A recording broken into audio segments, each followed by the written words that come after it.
जय मसीह के मित्रों, मैं आप में से हर एक का हमारे उद्धारकर्ता प्रभु यीशु मसीह के मधुर और मीठे नाम में अभिनंदन करता हूं। आज हम एक बहुत महत्वपूर्ण विषय गवाही, मेरी गवाही संसार में कैसी है, हमारी गवाही संसार में कैसी है, उस बारे में मनन चिंतन करने जा रहे हैं। आइए वचन को सुनने से पहले, मनन चिंतन करने से पहले प्रार्थना करें।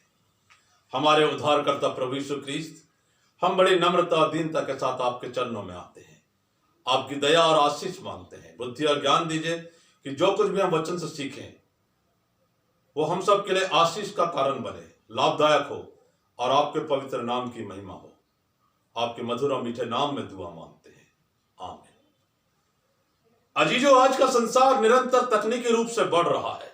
नए नए आविष्कार, नई नई खोजें, जीवन जीने का तरीका बदल गया। नए नए जॉब्स, नए नए फील्ड्स। आज एक स्थान से दूसरे स्थान बहुत कम समय में पहुंचा जा सकता है। ट्रांसपोर्टेशन के बड़े बड़े जहाज बन गए हैं, साधन खुल गए हैं, लेकिन परमेश्वर का वचन कभी नहीं बदलता और उसकी गवाही जब से दुनिया बनी तब से आज तक बनी हुई और आगे भी बनी रहेगी। और इसलिए मैं आज आपके सामने वचन को बांटने जा रहा हूं। How is our witness in the world? हमारी गवाही एक मसीह होने के नाते, प्रभु के शिष्य होने के नाते कैसी है लोगों के सामने। और बहुत से लोग हैं इस संसार में जिन्होंने बहुत अच्छी गवाहियां लोगों के सामने रखी हैं। और मैंने पहला राजा 10वें अध्याय से राजा सुलेमान को मुख्य विषय के रूप में लिया है, जिससे सीबा की रानी मिलने आई है।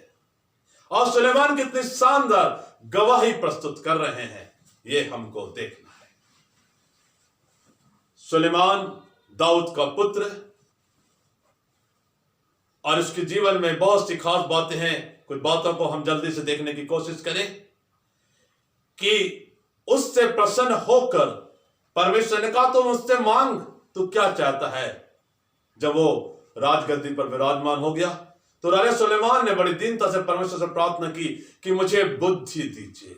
और जब उसने बुद्धि मांगा तो परमेश्वर को बड़ी प्रसन्नता हुई और उन्होंने सुलेमान से कहा कि तूने धन और वैभव नहीं मांगा, केवल बुद्धि मांगी, इसलिए मैं तुझे बुद्धि के साथ साथ धन, वैभव, प्रतिष्ठा भी देता हूं। सुलेमान एक और बात बड़ी शानदार गवाही के रूप में प्रस्तुत करता है कि उसने अपने रहने का महल पहले नहीं बनाया, उसने पहले परमेश्वर का भवन बनाया। ये मेरे और आपके लिए सीखने की बड़ी जरूरत है। आज हम में से कितने लोग जीवन के हर एक निर्णय में, हर एक काम में पहले परमेश्वर को रखते हैं और बाद में अपने मानवीय जीवन के बारे में सोचते हैं। सुलेमान ने पहले परमेश्वर का भवन बनाया। और पहला राजा 8वें अध्याय में लिखा है कि वो सारी मंडली के साथ परमेश्वर के सन्मुख खड़ा है। एक शानदार आराधना हो रही है, बलिदान करने आया है और वो प्रार्थना कर रहा है कि हे प्रभु, हम तेरे दास हैं, तो उससे मिन्नत करते हैं कि जब कभी हमसे अपराध हो जाए तो स्वर्ग से हमारी प्रार्थना को सुनकर हमारे अपराध को क्षमा कर देना। एक शानदार आराधना, प्रार्थना, बलिदान का वर्णन पहला राजा 7वां अध्याय और पहले पद में लिखा है, परमेश्वर का भवन बनने के बाद सुलेमान ने अपना महल बनाया और उसके निर्माण कार्य में 13 वर्ष लगे। यह है एक व्यक्ति की गवाही और यही गवाही हमारी होना चाहिए। अफ्रीका के पायनियर मिशनरी लिविंगस्टन जब पहली बार गए सुसमाचार प्रचार करने के लिए, लोगों ने उनको स्वीकार नहीं किया, उनको विरोध किया।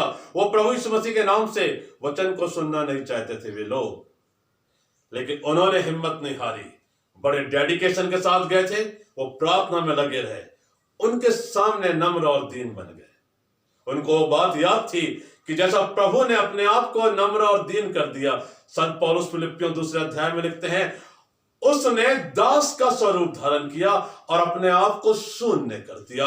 जब हम लोगों के बीच में जाते हैं, अपने आप को छोटा बनाकर शून्य कर देते हैं, तब लोग हमसे प्रसन्न होते हैं, वो हमें सुनना चाहते हैं। और ये लिविंगस्टन के साथ हुआ।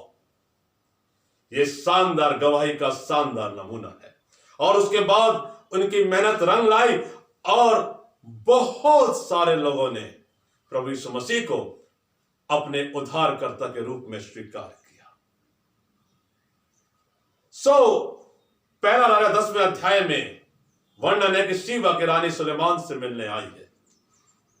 वो अपने साथ बहुत से मसाले और बहुत सोना और मणि ऊंटों पर लाद कर आई है, और वो इसलिए आई है कि वो कठिन प्रश्नों से सुलेमान की बुद्धि की परीक्षा करे। वो ऐसे नहीं आ गई है, वो बहुत प्रश्न लेकर आई है। और वचनों में लिखा है पहला राजा 10:3 और 4 में कि उसने कठिन से कठिन प्रश्न पूछे, लेकिन सुलेमान ने हर एक प्रश्न का उचित जवाब दिया, और ऐसा कोई प्रश्न या कोई बात नहीं रह गई जिसका सुलेमान उत्तर नहीं दे सका। वो बहुत प्रसन्न हुई कि राजा को सब बातों का अर्थ मालूम है, और जितने प्रश्न उसने पूछे, सवाल पूछे, उनका जवाब उसने सही सही दिया है। ये मेरे और आपके लिए एक बहुत ही शानदार गवाही है कि दूसरा व्यक्ति हमको संसार में देख रहा है, जांच रहा है हमारे जीवन को कि हमारी गवाही कैसी है, हम कैसे लोग हैं, बुद्धिमान है कि नहीं, लोगों से नम्रता दीनता के साथ बातचीत करते हैं कि नहीं। कभी ऐसा कोई बात नहीं करते कि लोग हमें बुद्धिमान ना समझे।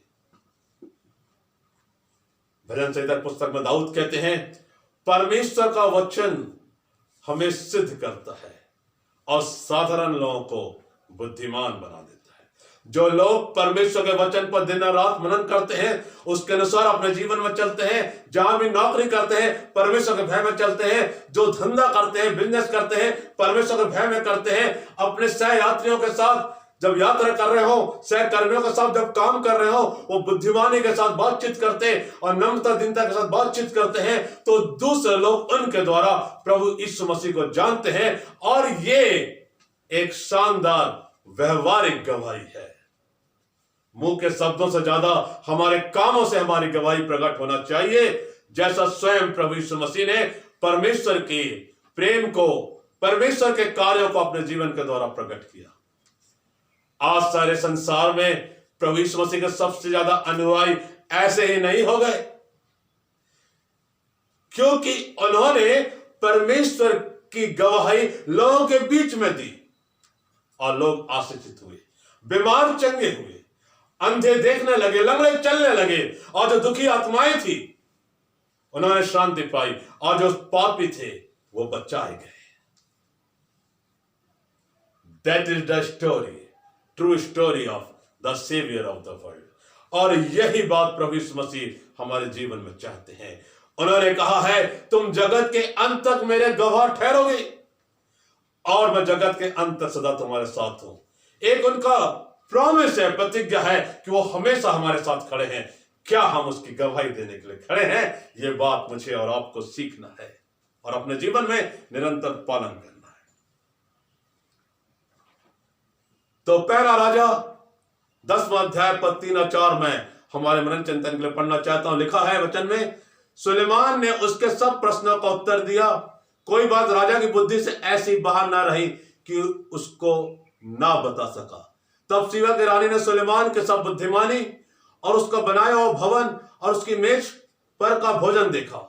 और आगे पद 5 में लिखा हुआ है, और उसके कर्मचारी किस रीति बैठते और उसके टहलुए किस रीति से खड़े रहते और कैसे कपड़े पहनते हैं, और उसके पिलाने वाले कैसे हैं, और वो कैसी चढ़ाई है जिससे वो यहोवा के भवन को जाया करता है। ये सब जब उसने देखा तब वो चकित रह गई। आज हमारे जीवन के द्वारा कितने लोग चकित हो जाते हैं हमारे जीवन के कार्यों के द्वारा। मदर तेरेसा, जिन्हें संत की उपाधि मिली है संसार में, जब वो कलकत्ता में युवावस्था में परमेश्वर के कलाम को बांटने आई, सेवा करने आई, तो उन्होंने कोढ़ियों की सेवा को अपना सेवा क्षेत्र चुन लिया। एक छोटे घर में रहती थी, एक छोटे से दवाखाना कह सकते हैं, वहां से उन्होंने अपनी सेवकाई शुरू की, दवाइयां बांटती थी। और मिशनरीज ऑफ चैरिटीज के आज पूरे संसार में बहुत से स्थानों पर ब्रांचेस है, शाखाएं हैं। क्यों? क्योंकि संस्थापिका मदर तेरेसा ने वो समर्पण और डेडिकेशन के साथ प्रभु की गवाही लोगों के बीच में दी। जब सारे संसार के अलग अलग देशों से लोग आते थे, उनसे बातचीत करते थे, जब वो लौट कर जाते थे तो वो मदर टेरेसा के लिए शानदार गवाही देते थे कि ये उनसे मिलना हमारे जीवन का सबसे महत्वपूर्ण पल है, इस पृथ्वी पर किसी व्यक्ति से मिलने का। कोड़ियों की सेवा में उन्होंने अपना तन मन धन लगा दिया। वो पूर्णतः समर्पण, और दूसरे धर्म जाति के लोग भी उनके बारे में कहते थे कि हम उनमें प्रभु यीशु मसीह को देखते हैं। ओ हालेलुया! काश आज दुनिया के लोग हमारे जीवन में प्रभु यीशु मसीह को देखें और हम नहीं परंतु दूसरे लोग कहें कि ये प्रभु यीशु मसीह का शिष्य है, प्रभु यीशु मसीह के लोग हैं और इनके द्वारा हम प्रभु यीशु मसीह को जान सकते हैं। फिर आपको मुंह से ज्यादा प्रचार करने की जरूरत नहीं पड़ेगी, गवाही देने की जरूरत नहीं पड़ेगी। हमारे जीवन से लोग खिंचकर प्रभु यीशु मसीह को अपना उद्धारकर्ता करके ग्रहण करेंगे। कुछ और खास बातें जो हम वचन से सीखें। पहला राजा 10वां अध्याय पद 6 से लेकर 10 तक। पद 6, तब उसने राजा से कहा, तेरे कामों और बुद्धिमानी की जो कीर्ति मैंने अपने देश में सुनी थी वो सच ही है। तो गवाही की जो पहली बात है वो सच होना चाहिए। हमें झूठी गवाही नहीं देना चाहिए, परंतु जीवन में जो कुछ हुआ है वो सच सच लोगों को बताना चाहिए। और फिर हम देखेंगे कि लोगों के जीवन बदलेंगे, वे आशीष पाएंगे हमारी गवाही के द्वारा। और इस बात का ध्यान रखना है कि गवाही से हमें प्रशंसा ना मिले परंतु सारी महिमा प्रभु यीशु ख्रीस्त को मिले। तो गवाही सच होना चाहिए, सत्य पर आधारित होना चाहिए। पद 7, परंतु जब तक मैंने आप ही आकर अपनी आंखों से यह ना देखा तब तक मैंने उन बातों की प्रतीति ना की, परंतु इसका आधा भी मुझे ना बताया गया था। तेरी बुद्धिमानी और कल्याण उस कीर्ति से भी बढ़कर है जो मैंने सुनी थी। गवाही में जो दूसरी बहुत महत्वपूर्ण बात है वो है मैंने अपनी आंखों से देखा। शिष्यों ने गवाही दी प्रभु यीशु मसीह के स्वर्गारोहण के बाद कि हम प्रभु के साथ रहे हैं। हमने अपनी आंखों से देखा है उनकी महिमा को, परमेश्वर के कामों को, उनके जीवन के द्वारा होती हुई। गवाही अपनी आंखों से देखना। आज हम परमेश्वर से शक्ति मांगे कि हमारे जीवन को लोग उनकी आंखों से देखें, उत्साहित हों, आनंदित हों और प्रभु यीशु मसीह को हमारे जीवन के लिए धन्यवाद दें। तीसरी बात पद 9 में लिखा है, पद 8 और 9 हम दोनों पढ़ेंगे। धन्य है तेरे जन, धन्य है तेरे सेवक जो नित्य तेरे सम्मुख उपस्थित होकर तेरी बुद्धिमानी की बातें सुनते हैं। धन्य है तेरा परमेश्वर यहोवा जो तुझसे ऐसा धन्य है तेरा परमेश्वर यहोवा, धन्य है तेरा परमेश्वर यहोवा जो तुझसे ऐसा प्रसन्न हुआ कि तुझे इस्राएल की राजगद्दी पर विराजमान किया। यहोवा इस्राएल से सदा प्रेम रखता है, इस कारण उसने तुझे न्याय और धर्म करने को राजा बना दिया है। गवाही में तीसरी बात कि हमारी गवाही से परमेश्वर पिता को धन्य ठहराया जा रहा है। हमारे आसपास के लोगों को आशीषें मिल रही है। आयत 8 में शिवा की रानी कह रही है, धन्य है तेरे जन जो तेरी बुद्धिमानी की बातें सुनकर तेरे सामने उपस्थित रहते हैं। आज जब हम लोगों से बातचीत करते हैं, ध्यान रखें कि बड़ी बुद्धिमानी के साथ कहें। हमारे वचन सलोने हो, जैसे वचन में लिखा है, सरल और सहज हो और लोगों के जीवन में आशीष का कारण बने।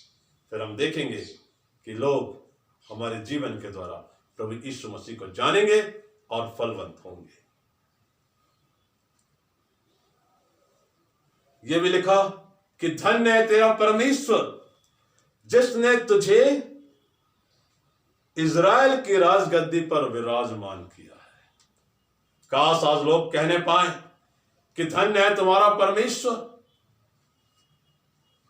जिसको तुमने अपना लिया, जिसके नाम से बपतिस्मा लिया, जिसके नाम से तुम प्रचार करते, जिसके नाम से तुम कलीसिया भवन में जाकर आराधना करते और जिसके नाम से तुम जीवन जी रहे हो। ओ हालेलुया! उस प्रभु की गवाही हमारे जीवन के द्वारा होना चाहिए और लोग कहें धन्य है तुम्हारा परमेश्वर जिसने तुमको अपना लेपालक पुत्र और पुत्रियां बना लिया है, क्योंकि तुमने उसके नाम पर विश्वास किया और उद्धार पाया है। धन्य हो तुम, क्योंकि तुम परमेश्वर के सच्चे गवाह हो। वचन के अंत में मैं आपके साथ कहना चाहता हूं, जो लोग परमेश्वर गवाह होते हैं उन्हें परमेश्वर आशीषित और फलवंत करता है अपने दास और दासियों के माध्यम से, दूसरे लोगों के माध्यम से। इसलिए गवाही को हम हल्का ना जाने। बहुत से लोग गवाही देने में हिचकिचाते हैं, डरते हैं, लेकिन गवाही के द्वारा बहुत से लोगों को हम उत्साहित कर सकते हैं। इसलिए हमें गवाही जरूर देना चाहिए। हमारे जीवन में जो परमेश्वर ने आशीषें दी हैं, हमें जो बीमारियों से, दुखों, तकलीफों से बचाया है, हम कहां थे वहां से उठाकर कहां तक पहुंचा दिया, इन सारी बातों को बड़े धन्यवाद के साथ, परमेश्वर और धन्यवाद के बलिदान चढ़ाते हुए लोगों को बतलाना है, ताकि सुनने वालों पर बड़ा अनुग्रह हो और वो जीवित परमेश्वर की गवाही को, जो हम जीवित परमेश्वर के लिए जो हम गवाही दे रहे हैं, उसके द्वारा वो आशीषित होने पाए। पद 10 में लिखा है, तब उसने राजा को 120 के कार सोना, बहुत सा सुगंध द्रव्य और मणि दिया। जितना सुगंध द्रव्य सीबा की रानी ने राजा सुलेमान को दिया, उतना फिर कभी नहीं आया। धन्य है वे लोग जो परमेश्वर पर विश्वास करते हैं, जो मन के दीन है, जो उसकी गवाही दे रहे हैं। ऐसे चुने हुओं के लिए प्रभु यीशु मसीह ने पिता परमेश्वर से निवेदन करके स्वर्ग में घर बनाया है। आज के वचन के द्वारा प्रभु परमेश्वर, प्रभु यीशु मसीह हमें से हर एक को बहुत बहुत आशीष दे। सारी महिमा प्रभु को मिले। दुआ करें। खुदावन, हम आपको धन्यवाद देते हैं, आपने अपना पवित्र कलाम हमारे सामने रखा है, हम उसके द्वारा आशीषित हुए हैं। हम आपको धन्यवाद देते हैं आपकी दया, करुणा, अनुग्रह के लिए। प्रभु जी, आपसे मांगते हैं बोलने वाले सुनने वाले दोनों पर आपका अनुग्रह और आपकी आशीष का हाथ हमेशा बना रहे। प्रभु यीशु मसीह के मधुर और मीठे नाम में दुआ को मांगते हैं, आमीन। प्रभु यीशु मसीह आप में से हर एक को बहुत बहुत आशीष दे। हमारे लिए प्रार्थना करते रहें, हम आप में से हर एक के लिए प्रार्थना कर रहे हैं। सारी महिमा प्रभु यीशु क्रिस्त को मिले, जो नाम धन्य है, आमीन।